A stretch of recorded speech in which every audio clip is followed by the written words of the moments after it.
Welcome back to AstroCompass. Today we're diving into Venus. And before you expect a light chat about romance or dating tips, a little heads up. This isn't quite that kind of episode. Venus, of course, rules love, attraction, how we relate to others, our sense of beauty and pleasure, our values, and even how we handle money. But her influence extends far beyond these areas. Just before we explore Venus, Yvie, AstroCompass, our website goes live on the 18th of January. Very exciting. It's been months of hard work, hasn't it? And our web designers are more than a little bit tired. My Mars in Virgo and Yvie's Virgo ascendant means that we can be a tad pernickety, can't we? Yeah. It has to be right. Luckily, our web chap is a Virgo sun, so he gets it, and we're almost there, which is brilliant. Yeah. So, Yvie, Venus, balancing the storm within. Kind of ironic considering the storm last night. Yes, because we're recording this today on the Friday. She gets reduced, doesn't she, to romance and pretty things. And honestly, that's really a disservice to one of the most complex planets in the chart. Yes, Venus loves beauty. Venus rules love and beauty and pleasure. But she also rules what we value, how we receive, our self-worth. And here's where it gets interesting. She holds the key to some of our deepest shadow material. Yeah, and a lot of what people know about Venus is not a surface level, but it does seem, about peace and harmony, connection and good times. Femininity, softness, petals, flowers. There's a lot more to her, isn't there? There is. So rather than looking at Venus through the signs, which you can find anywhere on the internet, today we're actually exploring why relationships can be really hard and what's actually happening beneath the surface when we fall in love, get triggered and find ourselves in the same painful patterns over and over again. We're talking projection, shadow work, and why the person you're in a relationship with is often a mirror that you haven't actually asked for. This is Venus as the teacher, not just the lover. She's the goddess who asks you to look at the parts of yourself you've hidden and to find them reflected in the people you're drawn to. It's confronting work. It's hard work, isn't it? But it's also where the real transformation happens. It is. And we should say that this episode draws on more than just astrology. Sharon is a qualified relationship therapist with years of experience working with couples and individuals navigating these exact patterns. And I bring my background in psychology and counselling into the mix. Amongst many areas, we've studied attachment styles, the nervous system, and the relational dynamics that show up in real life, which help ground these conversations in both research and practical human experience. And when it comes to astrology itself, this isn't something we've learned from a weekend course or a few online tutorials, is it, Yvie? No. I studied it for 9 years with the White Eagle School of Astrology.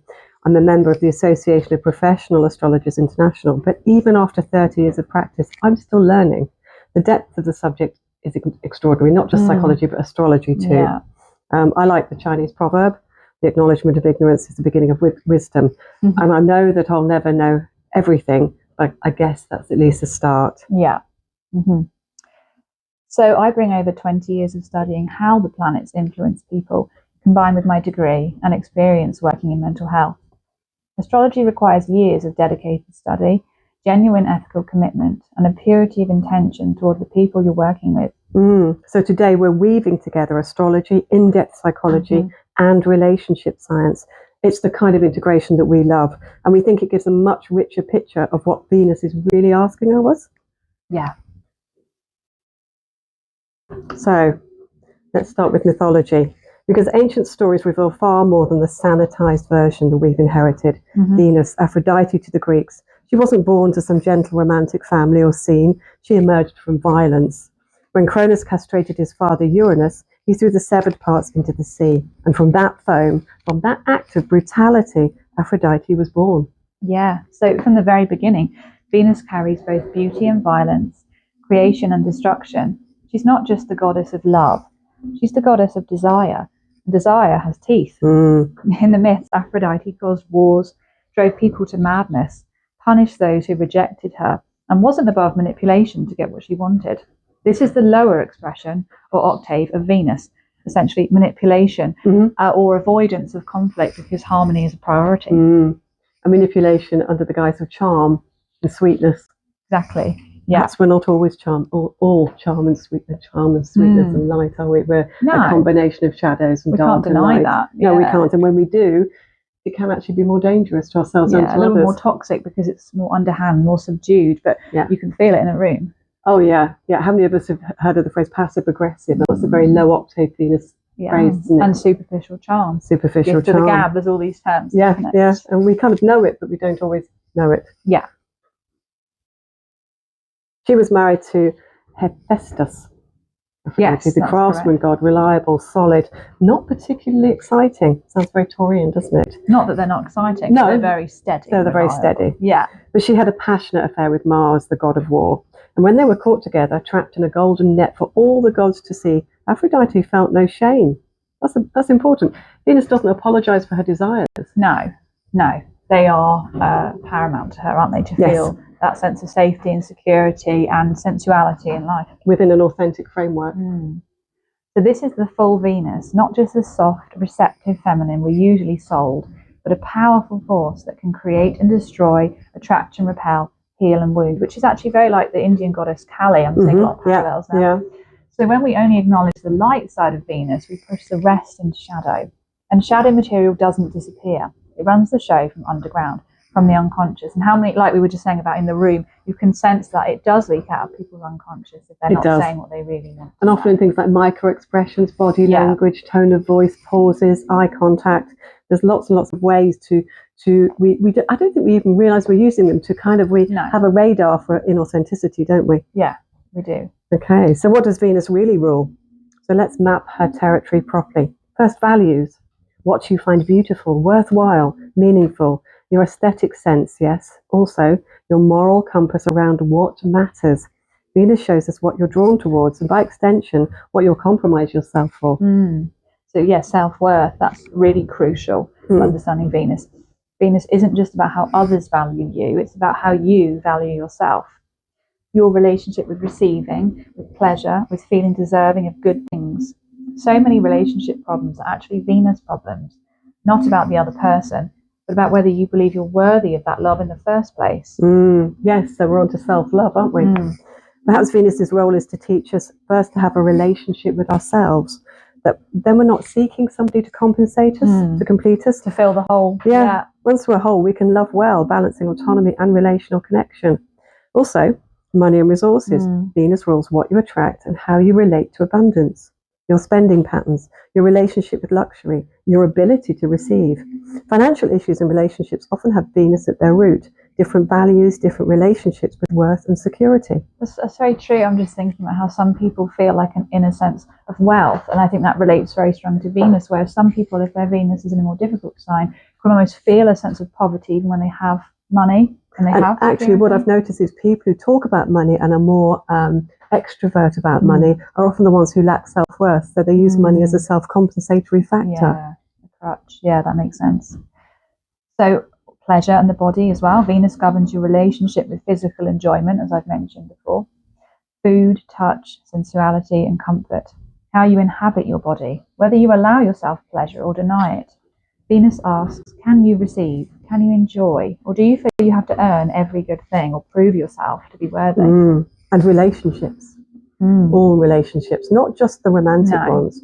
Venus shows how you connect, how you harmonize, how you compromise and merge with others.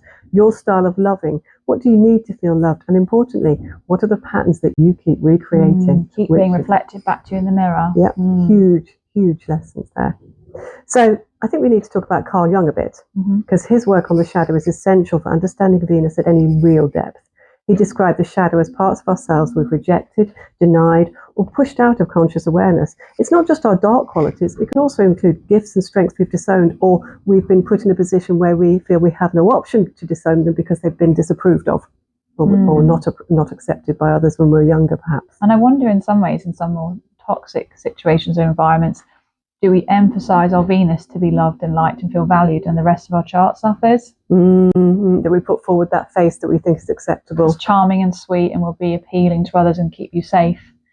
What about the rest? But that's like Venus rules sugar. That's like eating sugar when we need brown rice, isn't it? That's like receiving that superficial stuff that gives you that quick hit, but it doesn't give you the real internal solid nourishment that you need. Well, I suppose that Venus does relate to survival in a sense, because Venus rules both Taurus and Libra. Taurus rules our sense of self and our physical impact and our permanence in the world. So to feel safe in some life-threatening situations or dangerous situations, we may play more on Venus to feel like we matter and that we're not going to disappear. Well, you think about on a tribal sense, Venus, and you think about Venus, obviously men and women have Venus within their birth charts, but women are told they have to be beautiful, they have to be placid, they have to be passive in order to survive. And if they're not beautiful, they can be cast out because they're considered not attractive enough to reproduce. So there's a lot of pressure on us women, isn't there? In a certain way. Yeah, that's very true. And I guess that, like you're saying, that could drive us towards perhaps not being as authentic as we want to be, because we feel forced into a position. We feel like we have to be part of the group. Yeah. So this shadow forms in childhood. You learn early what's acceptable and what isn't in your family, your culture, your environment. The parts of you that got negative responses, that felt dangerous to express, that threaten belonging, as we were just saying, they get pushed down, but they don't go away. Again, they're leaking out from the subconscious. Yeah. And that's where Venus comes in. We tend to be attracted to people who carry our shadow, somebody who embodies the qualities we've rejected in ourselves. That magnetic pull you feel towards somebody, often it's your psyche recognizing its missing pieces or drawn towards experiences that remind us of others in our childhood. The problem is, as we know this, we don't recognize it. We just feel the attraction or the irritation. Yeah. I found that when I first met my husband 30 years ago, we triggered each other off all the time. Now with tolerance and patience, we don't anymore. Not saying we're perfect, Yvie, but there's hope that any relationship can be worked through. However, I want to put a caveat in here. If you are in a relationship where you are being harmed physically or psychologically, seek professional support. No relationship is worth risking your safety. A few waves are natural, but in a storm, you need to take shelter and protect yourself. Yeah.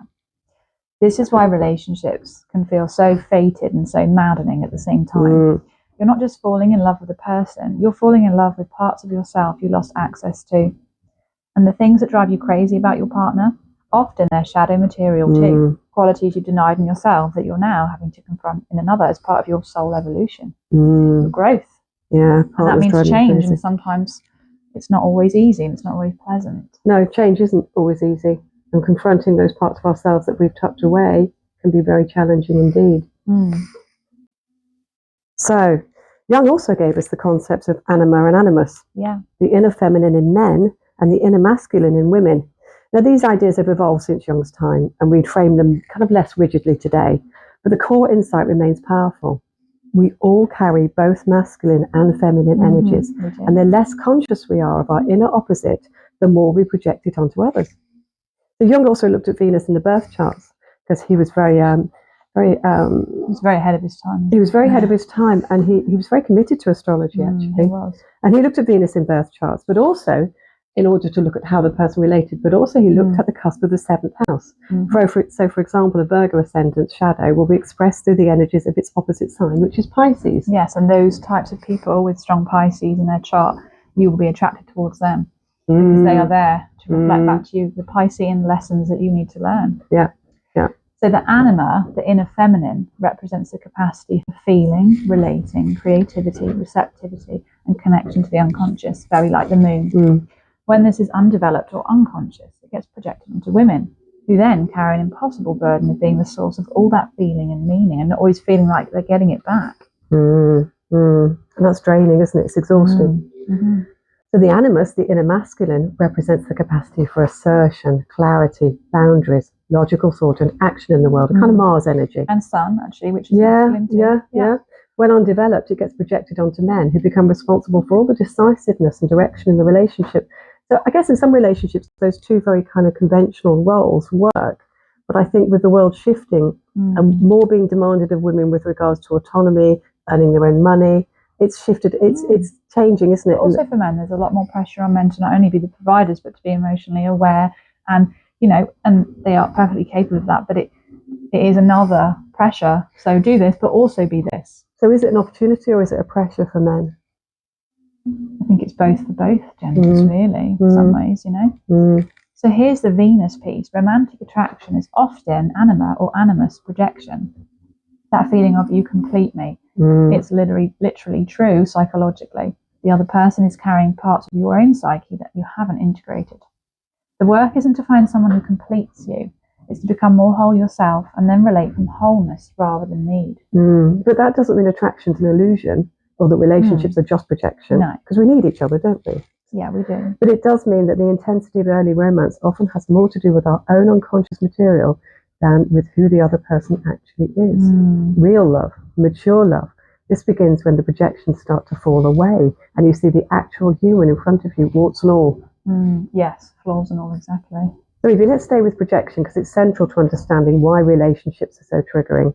Projection is an unconscious defense mechanism where we attribute our own unacceptable thoughts, feelings or qualities to someone else. Yeah. We literally cannot see that it belongs to us. We're convinced it's about them. No, it can take a long time, can't it, for that mist to clear, and you think, oh, hang on, that's mine, that's not yours. Some people do that forever, don't they? Yeah. That's it. That's their relationship. They're not ready to, or they aren't able to. It's difficult to know which one. So what about positive projection, Yvie? So yeah, there's positive projection, idealization. When you're infatuated with someone, you're often projecting your golden shadow onto them, seeing them as wonderful, more perfect, more magical than any human can actually be. They're carrying your unlived potential, your disowned beauty. And then there's real negative projection, isn't there? Demonization. When someone triggers intense irritation or even hatred, especially if it seems disproportionate, you're often projecting your dark shadows. The qualities you really can't stand in them are usually the qualities you projected in yourself. That's why they provoke such a strong reaction. You're encountering your own exiled parts. Yeah, and your unconscious thinks it's keeping you safe. It is a safety thing, isn't it? It's a defense mechanism, isn't it? Yeah. Safety. Safer to follow the same pattern and avoid those parts of yourself you don't want to see. I mean, how many times have we had an argument with somebody? It's been, well, it's you. It's not me, it's you. If only you change, if only you're different. Yeah. Yes, one of the first things I was taught when I began my relationship psychotherapy training is within couples. The first thing to begin with when you're in conflict before it spirals, which we'll talk about in a moment, is to say, I feel, own your feelings. Yeah. So one of the biggest clues that something is projection, rather than just noticing a real issue, is how emotionally charged you feel. If you can see someone's flaws and it doesn't really affect you, that's probably just an accurate observation. But if their behaviour sparks a strong reaction, like intense anger, anxiety or upset that feels out of proportion, that's usually a sign projection is at play. That's your psyche reacting to something it doesn't want to fully acknowledge within itself. Venus asks us to reclaim our projections, to take back what we've placed on others and integrate it. This is the shadow work. It doesn't mean that the person has no flaws or that your perceptions are always wrong, but it does mean asking, what is this situation showing me about myself? What am I refusing to see? We're kind of crossing over to another higher octave of Venus, which is Neptune as well, which is that idealization and beauty and that immeasurable, almost transcendent connection. But there's also going to be a lot of confusion, manipulation, deceit, self-deceit there. So, yeah, it kind of follows a similar pattern. When Neptune's behaving well as the higher octave of Venus, it is about pure spiritual love. It's complete. It's without condition, without rules, without. But that's interesting. Without boundaries, because we all need boundaries, don't we? Yeah, that's the thing. So there is there's a balance to be had, isn't there? Yeah. So let's bring in some contemporary relationship science. And I love this because the psychological layer is only part of the story. Dr. Stan Tatkin, who developed the psychobiological approach to couple therapy, offers a fascinating framework for understanding why intimate relationships are uniquely challenging. I personally really like his TED Talk. His TED Talk is called Relationships Are Hard, But Why? Yeah, I listened to it years ago and it stuck with me, actually. Yeah, it's always stuck with me. So Tatkin's basic premise is this. Intimate relationships are difficult because they operate on the most primitive levels of our brain.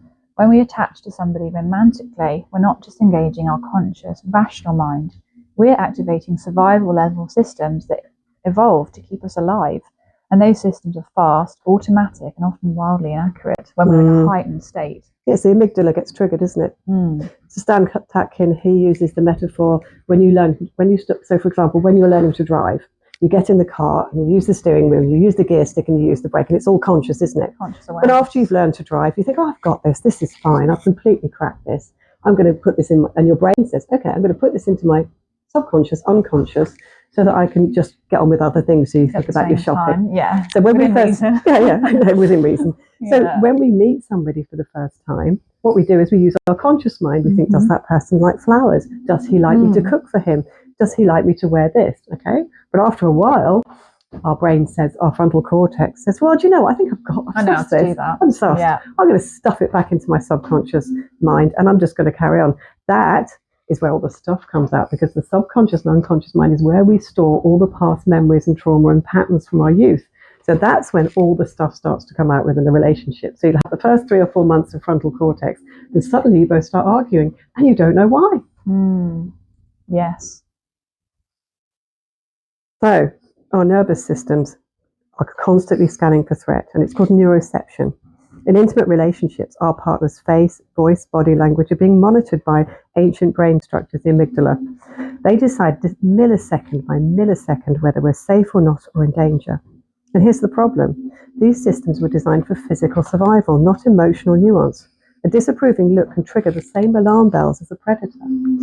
So that's why arguments can escalate so quickly and so irrationally. Once the nervous system perceives threat, you're operating from your brainstem, not your prefrontal, and your amygdala, but not just your prefrontal cortex. You can't think clearly, you may struggle to empathise, and you may not be able to problem solve as easily. You're in survival mode, fight, flight, or freeze, and your partner is experiencing exactly the same thing. Have you ever had an argument that spiralled? You know, afterwards you wonder where it all came from, what you said, what they said, why did either of us say that? That's the triggers and projections and past experiences stored in our psyche coming out in full force. And the fallout of that is very often couples then begin to try and try and separate from each other, because they're so confused and unsure about why they said what they said and why their partner said what they said. So the safe place to do then is to separate. And you know, ultimately don't want to hurt each other, so trying to create that distance, but then it's a vicious circle, isn't it? Because then you feel alone. And then they feel abandoned. Yeah. So the answer to that is, if you have an argument, it's not the answer, but it's a suggestion, I guess. Yeah. You have an argument with a partner, spouse, wait until you both calm down, give yourselves 30 minutes, then come back and then try and discuss and own what you said, and try and work through what was said and why it was said and what's underneath that. And also try and keep some an objective stance if you can, you know, to try and see things from the outside of what's happening. And often you might find yourself arguing about the washing up or who's put the bins out, but actually there's something much deeper going on there, and it's important to keep those channels of communication open. Yeah. So I think we've all been there, haven't we, Yvie? Yes. We've all had arguments with our partners and thought, whoa, what happened? And Tatkin talks about how we develop attachment styles in early childhood. Basically, that's Bowlby's work in the original form. Secure, anxious, or avoidant styles. They're all based on how our caregivers responded to us. These patterns become wired into our nervous system. They're not just psychological habits, they're physiological templates for how we regulate stress in relationships. So you notice some people will shout and try and dominate, and other people will walk away. Other people will just leave the room and refuse to talk. Or some may use moods more. Or sulking. Don't I love a sulk? No, I don't. Yeah, so an anxiously attached person's nervous system is primed to detect abandonment, like we were just saying. They'll see rejection in neutral situations and can need reassurance to feel safe. An avoidantly attached person's system is primed to detect engulfment, so they may feel suffocated by closeness and need distance to regulate. So neither is seeing clearly. Both are reacting to ghosts from the past. That's a good phrase, isn't it? Ghosts from the past. Yeah. And typically anxious and avoidant people are drawn to each other, which creates a painful dance where one pursues and the other withdraws, each triggering the other's worst fears. Sound familiar to anybody? This is Venus territory. The attraction that pulls opposites together often creates the very dynamic that tears them apart. And actually, there's something in what we first find attractive about a person is the thing that most upsets us or brings dysregulation later on. Yeah, no, there is truth in that. So Tatkin's work suggests that the goal isn't to find someone who never triggers you, because that person doesn't exist. But the goal is to learn how to care for each other's nervous systems, to learn how to calm your partner's alarm bells, and have them learn to calm yours. It's about co-regulation, not conflict avoidance, because conflict is inevitable. It's part of our growth. And again, I'll say again, if anybody's in a relationship where they're being physically or psychologically harmed, that is different. They need to go through it. Absolutely. So, Yvie, how do we work with all of this? How do we take insights from Jung and Tatkin and actually use them to transform our Venus experience, our relationships? I guess it starts with recognizing the storm isn't coming from your partner, it's coming from inside you. Yeah. Your reactions are your responsibility, regardless of what triggered them. And it's not about blame, it's about power. As long as you believe your partner is the source of emotional turbulence of all your problems, then you're helpless in a way. You can't control what they do. Yeah. Right. You can't change it if it's all on somebody else. We all have a part to play. That's essentially what we're saying. So that avoidance of that lack of ownership actually backfires a little bit, doesn't it? Yeah, it does, because then you can't make any progress. There's no forward movement or motion. And I wonder if people who go from relationship to relationship to relationship, constantly having a negative thoughts about their past partner, they're constantly trying to avoid themselves and find, what are they looking for? They're looking for the perfect one, aren't they? Maybe it can take all the blame for them. I don't know. Well, it's said that it is physically easier for the brain to follow the same pathway rather than making new ones. So perhaps it is neurobiological, that it's easier to follow that path, that it's somebody else, rather than saying, hang on, maybe this is my baggage or my trauma. It's actually, it creates physical discomfort almost to create that new pathway, that neural pathway. So these sort of continuous monogamists who literally go from one relationship to another. Who are they running from? Are they seeking the perfect, or exactly, or are they running away from themselves? That's it. So if you don't own it, you're waiting for that person to change so you can feel better. But when you recognise that your reactions belong to you, your nervous system, your shadow, your attachment wounds, which we all have. Every single one of us. Yeah. We wouldn't be human if we didn't. No. So then you gain the ability to work with them directly. Shadow work in relationships means using your triggers as teachers. When your partner does something that provokes a strong reaction, instead of focusing entirely on their behaviour, become curious about your own response. Who does this remind me of? What does it remind me of? What am I afraid of here? What part of myself am I encountering? And of course, like you said before, there may be something that is going on within a relationship that is solely down to that person. It's not always about saying, this isn't them, it's me. You've got to understand that difference. Yes, you've got to have a balance, a Venus balance between understanding what is yours and what is truly theirs. Yeah, exactly. And if you don't feel safe, that's when you need to reach out. Yeah. So one way shadow work shows up clearly is through the anima and animus. If you've always been attracted to people who are decisive and assertive, ask yourself, where have I abandoned my own assertiveness? If you're drawn to people who are nurturing and emotionally expressive, where have you shut down your own capacity to feel and nurture? Yeah, I recognised when I was young, I moved between partners. Some were passive, and then I'd moved to some who were more kind of dominating, more aggressive. I recognised at quite a young age, I think, they reminded me of figures from my youth, from my childhood. And so I recognised that I had to find a middle thing, and I had to integrate both gentleness and assertion into my own self to get a balance. And now I have a much more balanced relationship, both with myself and with my husband, power-wise, definitely. Yeah. And nervous system work it means learning to self-regulate. This isn't about suppressing emotions, because I think that's something our current cultural climate expects. Well, I think there's a real paradox. So it's like, you need to really feel and you need to meditate and take time, but also we want your soul. And you've got to perform. Yeah, and you need to make lots of money and you need to seem absolutely fine and absolutely capable. So it's a real discrepancy. Yeah, so it's not about suppressing emotions. I think we have many conflicting messages today, don't we? Yeah. It's about being able to return to a calm baseline so you can respond rather than react. And I think that's very important, to respond rather than react. Response is a thoughtful process. Reacting is instinctive from the amygdala, from the animal brain, the monkey brain as they call it. So breath work, grounding practices, understanding your own attachment patterns. These are all the practical tools for working with Venus, aren't they? Yeah.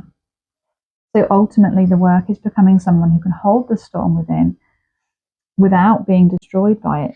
Not becoming emotionless, Venus would hate that, but becoming spacious enough to feel intensely without losing yourself. I think that's very important. And that's emotional. Yeah, that is emotional maturity, I think. And that's how Venus works on its highest form, it's an integrated level. So know yourself first and integrate those parts of yourself. So there's a more balanced, going forward, it's more balanced with regard to relational aspects. Yeah. So your Venus sign and house show, along with the sign on the cusp of the 7th house, your particular flavour around all of this, your style of loving, your shadow material in relationships, your growth edges around intimacy and work. Venus in fire signs might need to integrate vulnerability and receptivity. Venus in earth signs might need to loosen control and risk instability. Venus in air signs might need to drop from the head to the heart.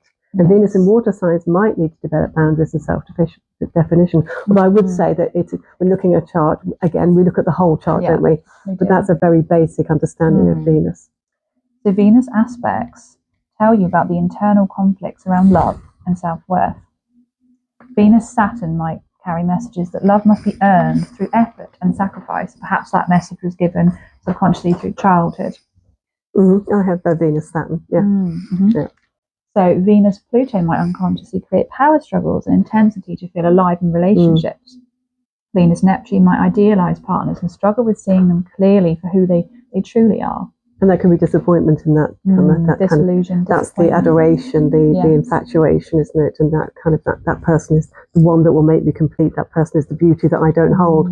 When we go through that, we need to recognise, I think, that that person holds that beauty already within them. They don't need to seek it in somebody else. And also having standards such as those for someone else is unobtainable. So that's also creating a huge barrier between you and them, and will affect their confidence ultimately. They can't feel they can reach your standard. No, so there's going to be disappointment on both sides ultimately, isn't there? So none of these are good or bad, are they? No. They're your particular curriculum. Venus shows you where your soul is learning about love, worth and relationship. The challenges in your chart aren't obstacles to happiness. They're specific material you're here to work with and to transform. Exactly. So if you'd like to understand your Venus, its sign, house and aspects, we'd love to explore it with you. Understanding your Venus can illuminate relationship patterns you've repeated for years, finally making sense of dynamics that have confused or frustrated you. Definitely. You'll find on our website lots of options with different birth chart analysis. What I would say is that if you do want what's called a synastic comparison or composite chart, which is a relationship chart of you and somebody else, please email us via the website and we'll be happy to help you. So we have a comprehensive birth chart which we can offer, and it's a detailed 12-page analysis exploring your entire natal chart, including Venus's full story, her sign, house, aspects, and what she's asking you to learn about love and worth. You can also purchase gift vouchers for loved ones. A lovely Venus gift, I thought. Yeah. So we also offer a concise birth chart covering 3 areas in your life of your choice, ideal if relationships, self-worth or intimacy patterns are particular concerns for you right now. And our year ahead forecast shows how Venus transits will affect you in the coming year. And all the other planets too. It's not just Venus, but absolutely. So Venus, properly understood, isn't about finding perfect love. It's about using love as a path to becoming more whole. That's really important. Relationships aren't supposed to make you happy in some permanent, unchallenged way. They're supposed to grow you. They're supposed to help you progress. And growth, as anyone who's done it knows, is often uncomfortable. That's right. And the people who trigger us most are often our greatest teachers. Not because we should stay in harmful situations, but because they show us where our work lies. Every projection reclaimed, every shadow integrated, and every nervous system soothed makes us more capable of real intimacy. So honour your Venus, all of her, the light and the shadow, the desire for connection and the fear of it, the capacity for profound love and the wounds that make it terrifying. She's not asking you to be perfect. She's asking you to be real. Thank you for going deep with us today. Venus work isn't for the faint-hearted, and we appreciate you staying with us. Until next time, stay brave with your heart, stay curious about your shadows, and remember, the ability to love deeply is always worth the journey. And thank you for listening. Thank you.